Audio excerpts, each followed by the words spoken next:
the call, and that too on a Sunday, which it's getting somebody on a Sunday for the conversation is usually difficult. But yeah, thank you so much for being on the call. Before I get or delve into the details of what will we talk about this call, I think if I'm not mistaken, today is Friendship Day. So happy Friendship Day. And assuming that I'll be posting this video on the same day, which is today, then happy Friendship Day otherwise. So yeah, that's that. And now I just wanted to give the audience a brief introduction about Rohan from my side, and then I'll ask you as well. So for me, I'll not talk about the professional aspect of it because that's what Rohan is here for. So he'll get into those kind of details. But for me, Rohan is actually an all-rounder. He plays all kind of sports that I personally know of. I am versed at all the sports that he plays. But yeah, it's really good to know. I knew some people in during my undergrad as well, similar to you. So, it feels good that you have that sportsmanship attitude, which I really like. That's my description, if I had to, about Rohan. And other than that, the second piece of it being him being a good cook. So these are like two major top-notch factors for me, which make him different than others. So that's that. Now, Rohan, before we get into the details of your journey in terms of your internships, your full-time search, and all of that, I just want to start by asking if you can help us introduce yourself, or maybe you want to do it professionally or casually. I mean, whatever the way that you would like. Yeah, awesome. Happy Friendship Day, first of all. I didn't know the rules today, and me being me, I never really care about these things.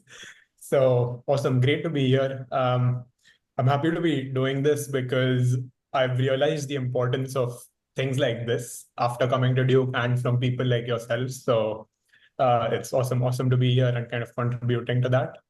To talk about me, I'm Rohan. I am from the western part of India. I'm from Pune. Very proud of where I am from, and this journey has got me to Duke. Met some awesome people there, formed some deep connections, learned a lot about just the professional aspect, as well as learned a lot about myself and how I can push myself in situations. So, talking about where I am professionally, I'm currently an associate technical program manager at Abnormal Security. So, many of you may not have heard of this company. Those of you who have, it's awesome, it's great, but it's a cybersecurity startup. It's almost 6 years old now, and we've been doing some great stuff in the space of inbound email security, account takeover protection. So I'm happy to talk about that if anybody wants to connect with me on LinkedIn. But yeah, it's basically we're using good AI to fight bad AI. That's kind of a high level description, and one of the only few companies who's actually utilizing AI to catch cyber criminals. So yeah, that's about it. But apart from that, I'm currently in North Carolina, graduated from Duke in December and been living in the area since. Kind of like the calmness about it. Yeah. Perfect. No, yeah, thank you so much, Rohan, for giving a brief description. Now that I remember, the other thing about Rohan is he's also a good orator slash speaker. So that's a really good sum up, if I had to mention that. So just an additional part about normal security. So I was recently talking to my dad about how AI has changed the world, and I think the one thing that we need to realize is, of course, there are two sides of the same coin. And the team that you're a part of, I'm sure it's the bad side is the tough side, which needs to be defeated. And your team is indulged in that. So yeah, that's really important for especially people who are unaware of or less, let's say less aware of cyber crimes and all these things happening. Perfect. Thank you so much. So first, Rohan, I want to ask about your internship journey before I get to the full-time search. So, if you can help me, maybe a brief about, not that the numbers, I'm sure you might not remember how many companies that you applied to, but maybe before your internship interview that you had at Career, I just want to try to understand how was your the job search maybe some timelines, maybe some numbers, if we can just throw them out, the ballpark numbers. And then the next question which I'll ask would be the interviews that happened at Carrier. Yeah, awesome. So I kind of want to go back a bit before coming into like the interview part. So first of all, everybody needs to realize that coming to the States, it's a big thing. There are a whole lot of things that you need to figure out before actually getting into the job search part. And those around you, they may be ahead of you at different stages. And so it's going to be intimidating, but it's kind of important to have yourself, get your feet in the right place before you kind of approach the job search. So the same thing happened to me. I was not so serious about the internship search up till I think mid-October. And I remember we had a career fair at Duke, and I didn't have a good resume ready. And I remember sitting in the cafeteria with Shubham, and he was on me to, Rohan, get your resume right. This is not how you create a resume. And we spent approximately 5 to 8 hours of just editing my resume. So that's when I actually got a bit serious about this internship journey, and I realized the effect it's going to have in the future for me. So started applying in mid-October. That was kind of slow. I started with around 5 to 10 applications, and these were totally cold applications. Didn't kind of do the usual reach out and all the other stuff. Uh, Picked up in mid-November. Realizing the importance, understanding the urgency from those around me. And I would say I was keeping a track initially, but I kind of lost it at the end because it gets discouraging when you get a lot of rejects. But I think I applied to around 600 or 650 companies. And my internship search was just cold applications. I did not do the LinkedIn reach out part, nor did I do cold emailing, etc. So um, I didn't get a lot of callbacks. I think I got around 5 callbacks during my internship journey, out of which I converted one, and that was a digital product manager role at Carrier. So Carrier is an HVAC company. For those of you who don't know, it's pretty old. Willis Carrier, the founder of the company, is known as the father of air conditioning in USA. So yeah, it's an old institution, but I was kind of working on a new segment that they were launching. They were getting into IoT, they were getting into smart buildings and setting up that infra. So that was a great learning experience for me. But yeah, I can surely describe it better ahead. Perfect. So now the first question that comes to my mind is that, so Ron, I'm also trying to mention the people who are viewing this channel, if in case is more about I'm assuming most of the people who would be viewing would be somebody who's either looking for their masters to get into some universities, or looking for the internships or full-time search. So my question initially is, what would you tell your 5-year younger self if you had to start again for this internship search? What because you mentioned, if I'm not mistaken, you mentioned you started applying in October, and you mentioned you working on your resume a bit later. So is there any maybe a timeline, or what you would suggest, when would be the, I know there's no right time in doing all these things, but did you feel about it? Was it too late, and was it too early, or something like that? It's kind of interesting. If you say look back 5 years, 5 years ago, I didn't know where I was going to be. But if I go back to I came to Duke in August 2022. So yeah, if I probably go back to December 2021, Okay. I would kind of urge myself to reach out to a lot of people. I, at that time, hated the concept of LinkedIn, still do, that hasn't changed. But I did not have a LinkedIn account. And I kind of was relying on my friends around me and those who had already gone to pursue their graduate studies in the States. But it kind of makes a difference when you directly connect with people in the field, apart from those around you, of course, and you talk with them, you connect with them, you understand their perspectives, the difficulties that they face. So I remember I hadn't talked to a single person in the States apart from my closest friends. And not that it didn't, I wouldn't say it kind of affected me, but it would have given me so much more insight, and it would have helped me be a bit better and be a lot more strategic in my internship journey. So that's one thing I would definitely tell myself to put myself out, talk to people, learn about experiences, what are the difficulties that they're facing. And especially with the job market during our time, it did get a bit crazy for everyone. Like I know people around me, they were having trouble finding internships, etc. So it is extremely important that you get all of the information that you can extract out of all these experienced individuals who've done this before. So that's one major thing. Second, I would probably tell myself is to believe in myself more. And I'll give you an example.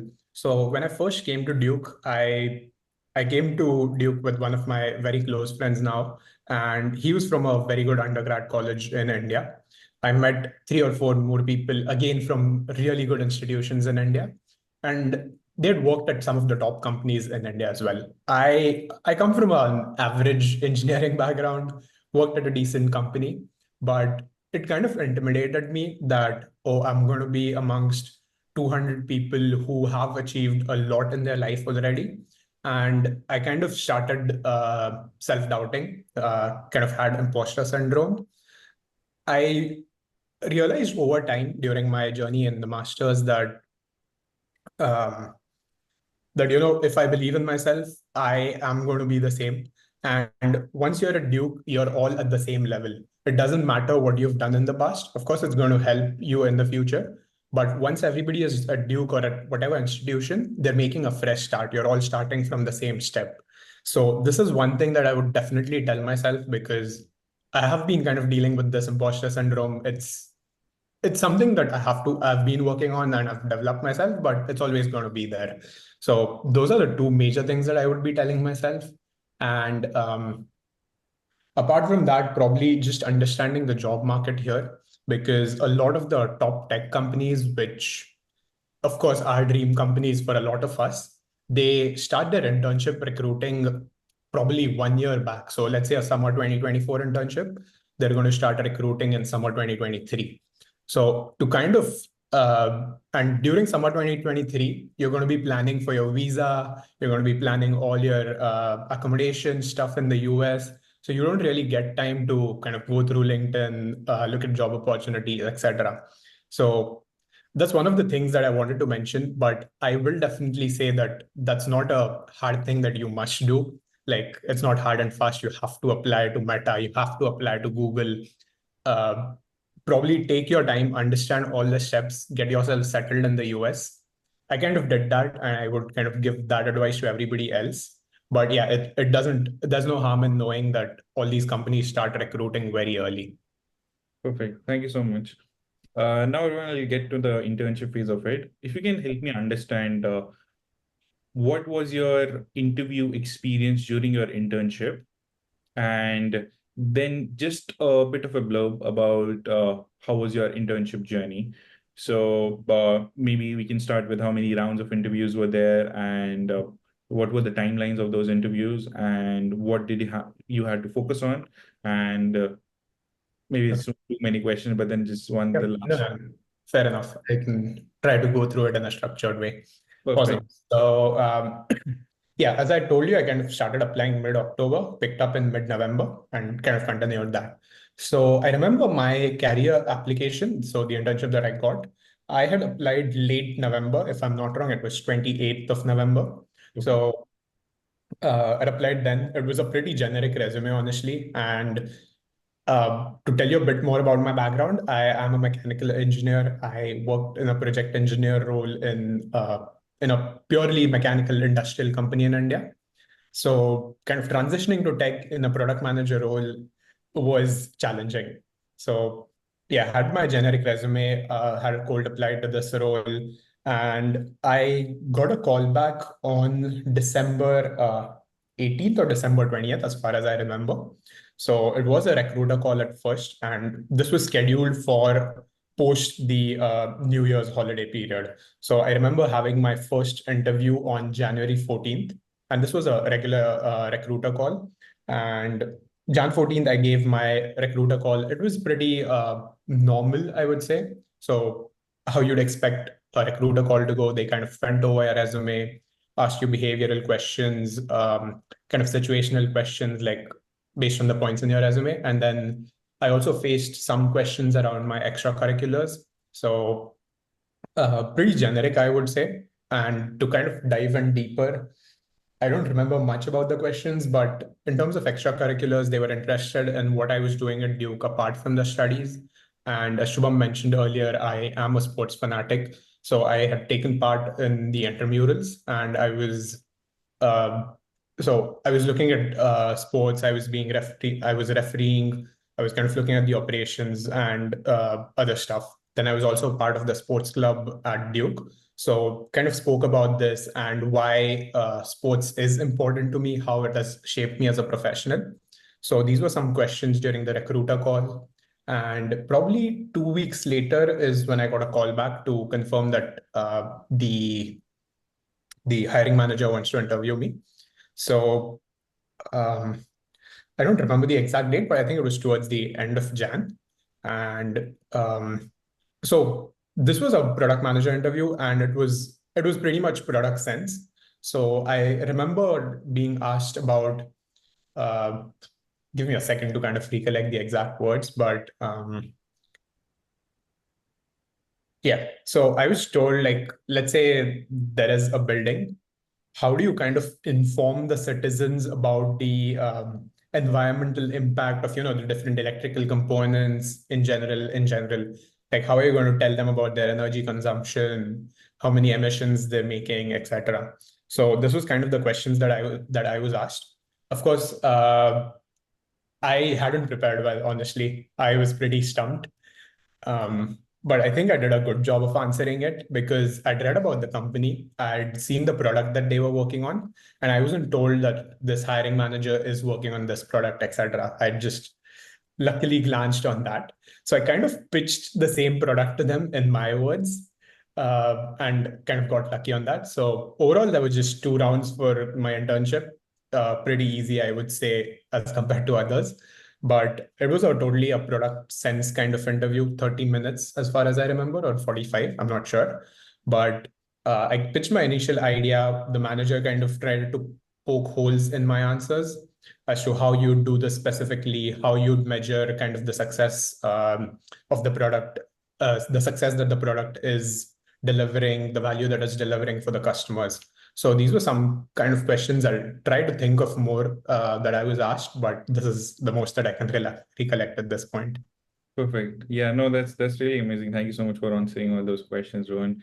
So, I think you already mentioned that, but I just want to have a quite a bit focus on the piece where you mentioned that you were from mechanical engineering background, and I would say this would be a pivot into the PM world and more or less on the either software or a hardware PM side of it, which I'm assuming would prefer like a computer science or an IT graduate from their undergrad. So, any quick thoughts that come to your mind about uh, what might be or could have been the reason that they felt you might have that? Yeah, I mean, sports can be a thing always, as I mentioned. That's really important in professional environment as well. So, any quick thoughts on that piece of it? So I think there's a massive connection with my mechanical engineering to the role that I eventually got. Okay. So let me tell you a bit more about the product. So this product was called Abound, and Abound has 2 or 3 different aspects, but there was one particular aspect wherein, let's say I'm a facility manager. So a facility manager is kind of the person who is looking at all the vitals of the building, as we can call it, and kind of reporting that to higher authorities. So one of the things that a facility manager would kind of look at is the energy consumption that the building is having. Second, they would kind of look at the emissions that they are causing through the different appliances that are being used. They would kind of look at the occupancy levels, what is a good temperature, etc., based on the occupancy. Is a certain room, are the emissions or the CO2 levels extremely high? So this has a direct relation to thermodynamics. And I lucked out on the fact that the hiring manager for that role, he was also a mechanical engineer, and he was kind of working on this product called net zero management.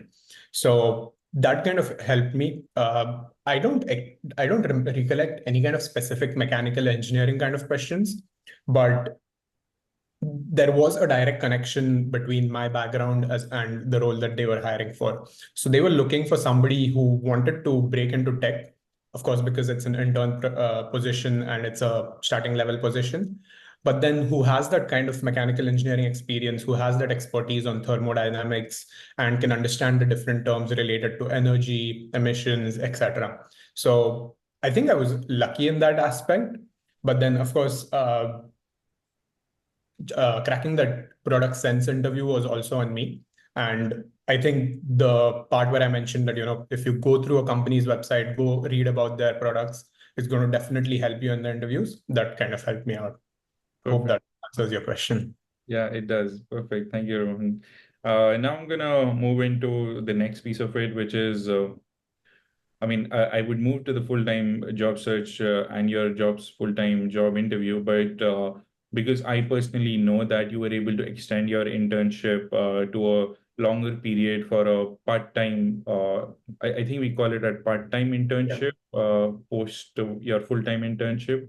So how did that happen? Like, did you have to convince your manager that because Duke allows us to work part-time for 20 hours per week? So, if I can, or was it something that he thought of, or how did that change happen? Yeah. So initially, within probably the first 3 or 4 weeks, I realized that the company does offer like part-time internships into the fall as well. And this was kind of just talking with my manager, talking with the other interns who kind of interacted with other people as well. So information flows, you get to know. So that was the first part. So I knew that there is a chance that I could kind of extend this. And I would also like to say a massive thank you to the Duke MEM department because it was the first time that they allowed students to pursue a part-time internship in the fall, so in the third semester. So a massive thank you to them. And we kind of realized this midway through the internship season, if I'm not wrong.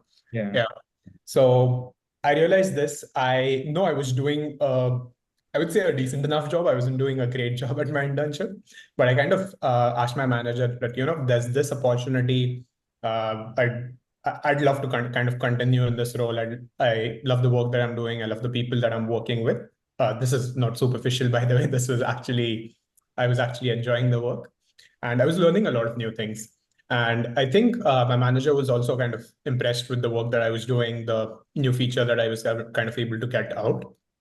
So during that time, I think this was mid-July, he mentioned that, okay, that's good. I'll probably put in a word, but can't guarantee anything since we have budget constraints. We also have to look at if we kind of need this extra extra kind of working hours that we'd require from you. Is it actually needed for the product or it can be handled by myself? So we had this conversation in mid-July, so it kind of planted the seed in his mind. And towards the end of my internship, probably 2 or 3 weeks back, this kind of discussion got going. I spoke to the other interns in my particular division as well, and this was kind of a common theme. Everybody was interested in pursuing. The managers were interested in us continuing. So it was basically just the hiring managers. They kind of spoke to the director that, okay, we're interested in having them. We see this work that they can do. So it was a combination of us pushing, impressing the managers by our work, and then the managers vouching for us to the director. So I remember that my manager told me that for you, I can't guarantee you a 20-hour internship, like a 20-hour part-time internship. So it's going to be 15 hours. But for me, those 15 hours are valuable product management experience that goes on my resume. It also allows me to kind of continue the work that I was doing. So took him up on that opportunity because it's again difficult to kind of find another part-time internship. You go through an internship search, but then you're graduating in December. There's a full-time search looming. So kind of took him up on that opportunity, and that's how it came about, basically. perfect. Thank you. Thank you so much, Rohan, on that. And yeah, I'm not sure how much time we have left, let's say, for a 30-minute conversation, but coming to the main piece of it, which is the full-time job search. So I want to delve more into my focuses about your interview experience.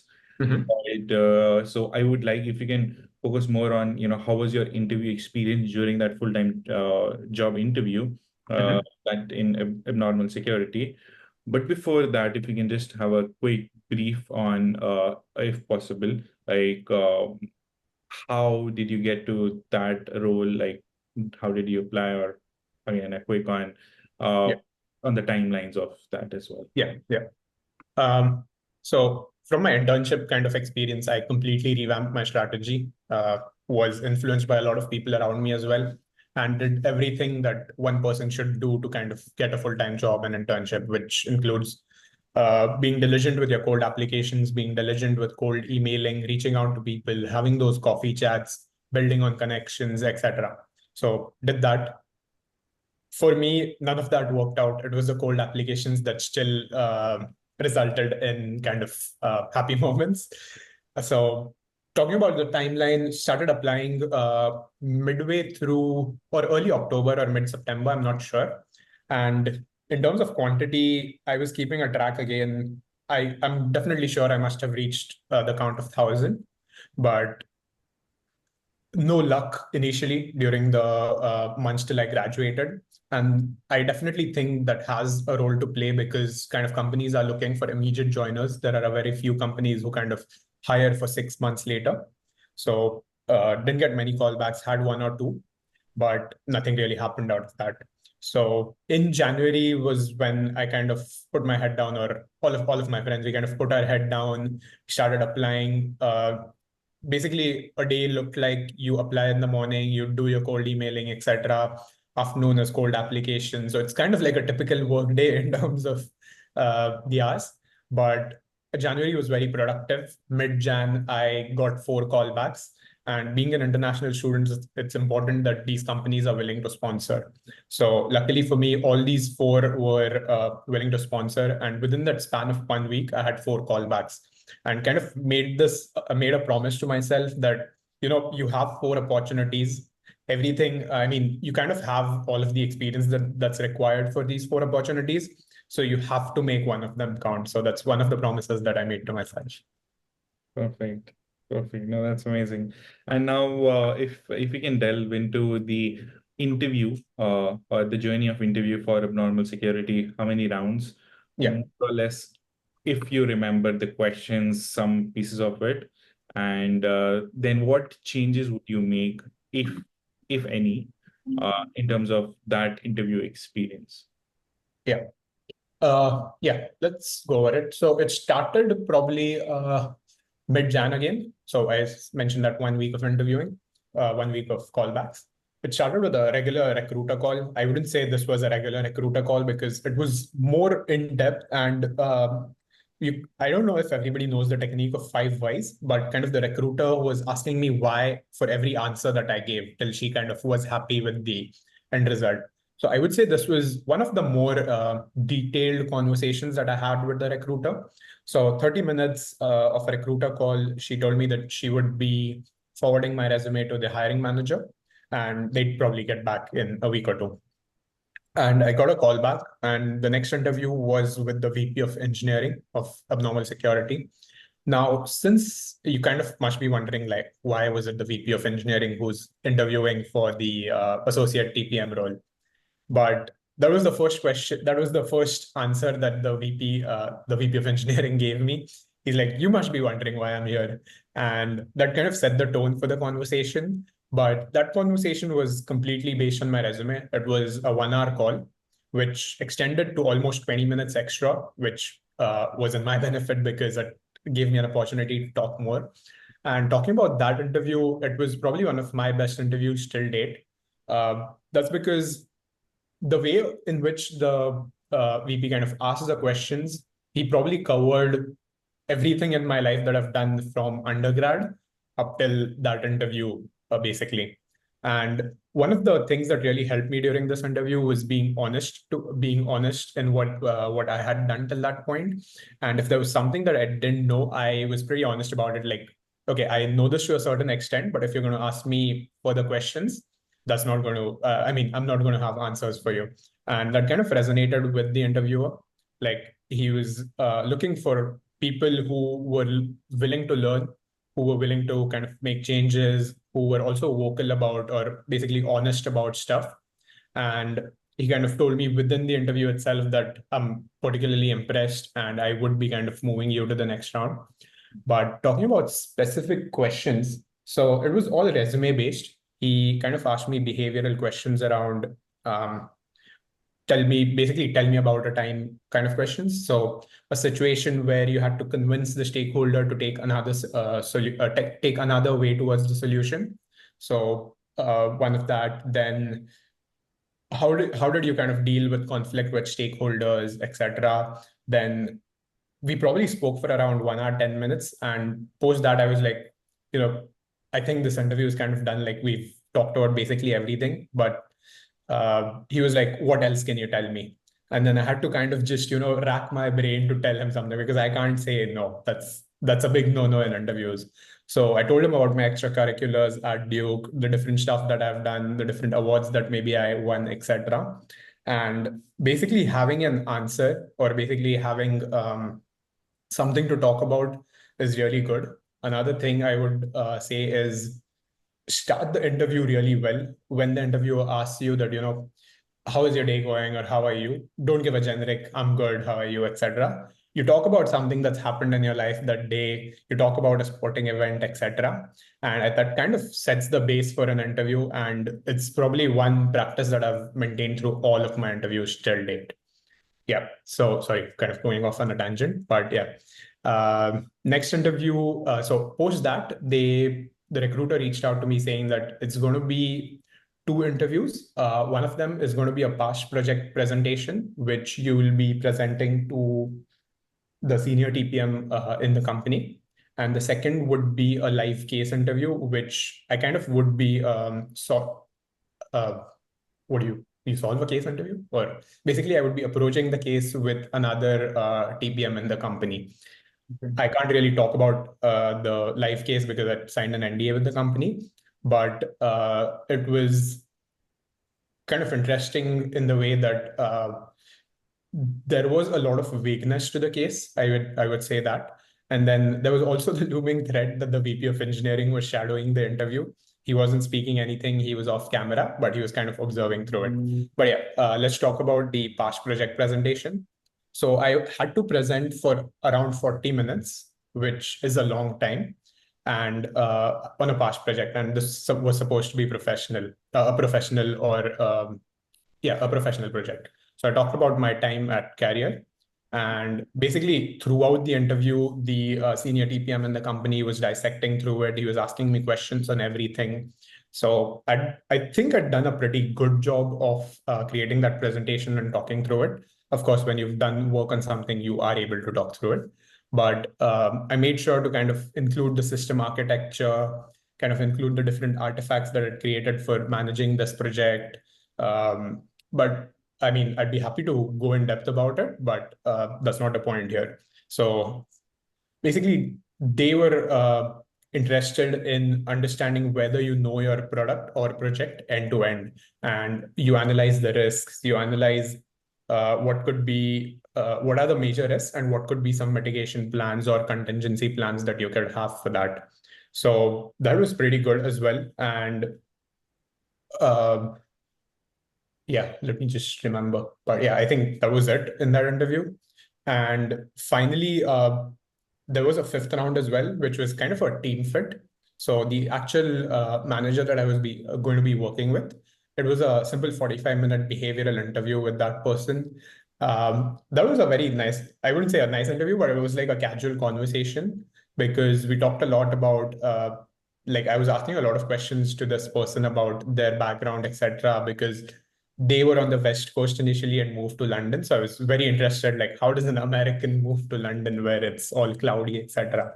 So it was conversations about that. It was conversations about football or soccer in England, etc. So just casual conversations. And towards the end of it, um, they were kind of interested in learning why I was interested in that particular opportunity, what I want, what I feel I can contribute to the team, and how I could help them. And basically, my answer was this: that, being a startup, you're kind of exposed to so many different things that I want to get that experience. I haven't had that previously during my career. And kind of looking forward to growing and scaling with the company as it grows. So yeah, that was overall my interview experience. But another kind of piece of advice or another important segment for everyone to remember is prepare your questions well, the questions that you ask the interviewers. That's going to play a massive, massive role in whether you get selected or not. And ask probing questions, ask why the company is pursuing a particular strategy, etc. So it kind of boils down back to the company research part that I was talking about. So yeah, I honestly wouldn't change anything during this interview process. I thought I did a great job, but yeah, of course, there are things that you can improve on, but I feel I'm in a good place now. Perfect. I think I'm not sure. I think we are at time nearly, but this question, while you were talking about it, this question came up to my mind. So I want to end this conversation or the call with this question: Is you mentioned you interned in a company whose founder was also called as the father of air conditioning, which helps us understand it's a bit old company, has been there for a longer period of time. And then you mentioned a bit about abnormal security being in the startup space, has been there for like 6, 7 years, if I'm not mistaken. I know there was not you haven't stayed in any of these companies for like 2, 3 years, so it's not. I'm not sure how much you can help me understand that. But if in case, can you help me understand what would you recommend or prefer, or how was your experience working in these two different domains in terms of the number of years company has existed?